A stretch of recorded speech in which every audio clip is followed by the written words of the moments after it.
प्यारे मित्रों, अगर आज आपका मन बिना किसी साफ वजह के भारी रहता है, अगर छोटी छोटी बातें आपको भीतर तक तोड़ देती हैं और कभी कभी आप खुद से ही पूछ बैठते हैं कि मैं पहले जैसा मजबूत क्यों नहीं रहा, तो यकीन मानिए आप अकेले नहीं हैं और यही वीडियो आपके लिए है। आज हम श्री कृष्ण की दृष्टि से मन को समझने की कोशिश करेंगे। कोई उपदेश नहीं, कोई ज्ञान का बोझ नहीं, बस ऐसी बातें जो सीधे मन तक उतर जाएं। अगर ऐसी बातें आपको छूती हैं तो वीडियो को लाइक करें और चैनल को सब्सक्राइब करें ताकि जब भी मन थके ये बातें आपको मिलती रहें। चलिए शांत मन से सुनते हैं। मन अचानक कमजोर नहीं होता, मन धीरे धीरे थकता है। वो तब थकता है जब हम अपनी खुशी, अपनी शांति और अपनी पहचान किसी एक व्यक्ति, किसी एक रिश्ते या किसी एक परिस्थिति के साथ जोड़ देते हैं। हम सोचने लगते हैं कि अगर वो साथ है तो सब ठीक है और अगर वो नहीं रहा तो कुछ भी ठीक नहीं रहेगा। यहीं से मन का संतुलन बिगड़ना शुरू होता है, क्योंकि मन को आदत पड़ जाती है बाहर से सहारा लेने की, और जो मन बाहर टिक जाए वो भीतर से कमजोर हो जाता है। प्यारे साथियों, मन को सबसे गहरी चोट तब लगती है जब अपेक्षाएं टूटती हैं, जब हम किसी से बिना कहे बहुत कुछ उम्मीद कर लेते हैं और सामने वाला हमारी उम्मीदों को समझ ही नहीं पाता।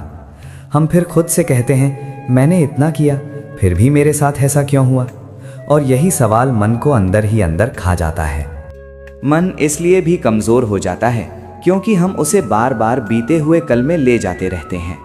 वही यादें, वही बातें, वही दृश्य और वही दर्द। हम सोचते हैं कि याद करना हमारे हाथ में नहीं है, लेकिन सच ये है कि हम खुद ही रोज उसी दर्द को दोबारा जीते हैं। और जो मन रोज घायल हो वो मजबूत कैसे रहेगा? श्री कृष्ण कहते हैं मन वही बन जाता है जिस पर तुम उसे टिकाते हो।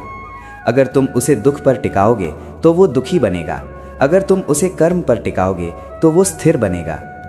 मन तब और कमजोर लगता है जब आत्मसम्मान धीरे धीरे टूटने लगता है, जब हम अपनी कीमत किसी और के व्यवहार से तय करने लगते हैं, जब सामने वाला अनदेखा करता है तो हमें लगता है हम कम हैं, जब कोई छोड़कर चला जाता है तो हमें लगता है हम पर्याप्त नहीं थे।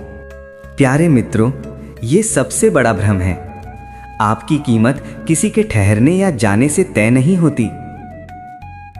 मन इसलिए भी थक जाता है क्योंकि हम उससे बहुत कठोर व्यवहार करते हैं।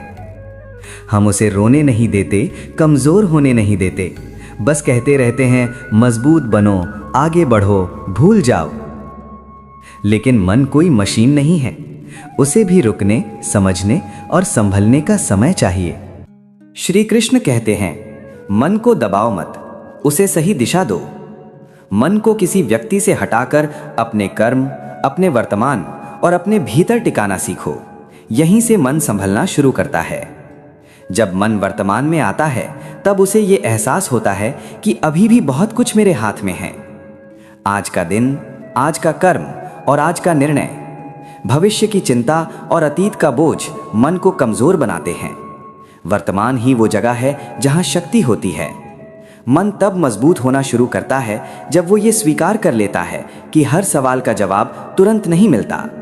कुछ जवाब समय देता है और कुछ जीवन सिखाता है।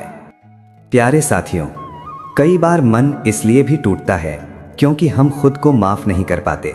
हम अपनी गलतियों को, अपने फैसलों को, अपने बीते हुए समय को पकड़कर बैठे रहते हैं। जब तक मन स्वयं से ये नहीं कहेगा कि हाँ मुझसे गलती हुई लेकिन मैं समाप्त नहीं हुआ, तब तक वो बोझ ढोता रहेगा।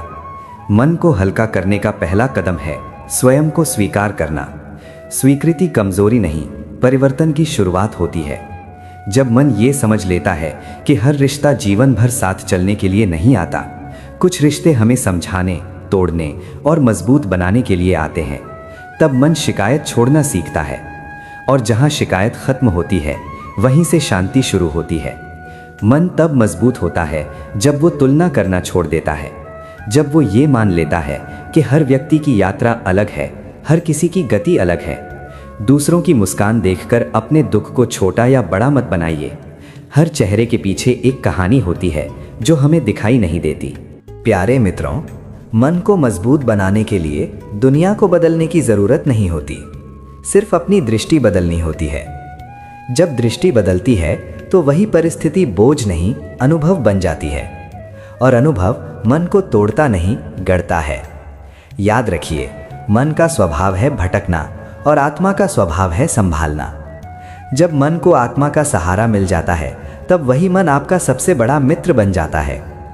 अगर इस पूरी बात के दौरान कहीं भी आपका मन थोड़ा सा हल्का हुआ हो तो समझ लीजिए श्री कृष्ण की बात आप तक पहुंच गई है। मन कमजोर नहीं होता, वो बस गलत जगह रुक जाता है। प्यारे साथियों, अपने मन को थोड़ा अपना बनाइए। कमेंट में बस इतना लिख दीजिए, शांति। और अगर ये चैनल आपको सुकून देता है तो सब्सक्राइब कर लीजिए।